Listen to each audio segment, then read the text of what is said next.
Sa kanyang unang pangkalahatang audience noong Agosto, pinag-isipan ni Papa Leo ang espiritual na kahulugan ng imaghanda. Hango sa Ebanghelyo ni Marcos tungkol sa huling hapunan, kung saan inayos ni Jesus ang lahat ng maaga, binigyang diin ng Papa na ang tunay na pag-ibig ay hindi resulta ng swerte, kundi ng isang kusang loob na pagpili.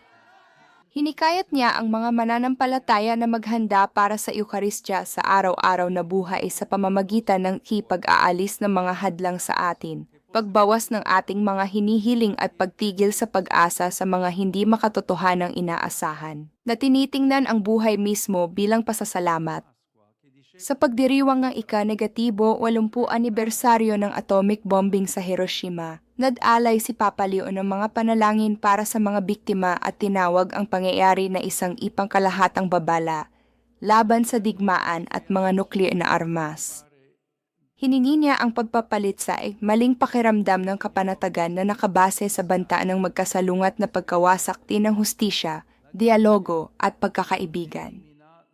Bagong direktor ng Vatican Observatory na si Keith Richard de Souza Day, isang eksperto sa pagsasanib ng mga galaksi, ay naglatag ng 3 pangunahing prioridad na pang-agham para sa simbahan. Mga pag-unlad sa sa estruktura ng protina para sa mas mabilis na pagdevelop ng gamot, pagbabago sa klima at artipisyal na intelihensya mismo.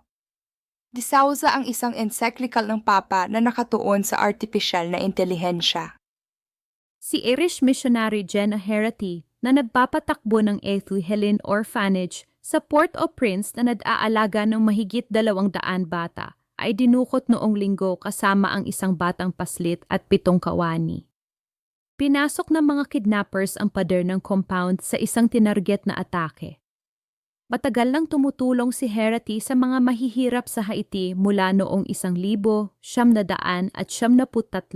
at dati na siyang nangakong mananatili sa kabila ng matinding karahasan ng mga gang na sumasakop sa 80% ng kabisera.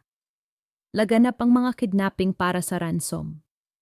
Nagpadala ang mga bansa sa Caribbean ng suporta sa pulisya, ngunit kulang ang Haiti sa pangunahing pondo ng tropa para sa peacekeeping. Ang militar ng Myanmar ay inakusahan ng 15 grupo ng karapatang pantao ng sistematikong pagtorture, pagtanggi sa pangangalagang pangkalusugan at arbitraryong pag-aresto sa mga politikal na bilanggo na nagreresulta sa maraming pagkamatay sa piitan. Hinihiling ang agarang pagtatapos sa torture at pagsunod sa mga internasyonal na legal na pamantayan.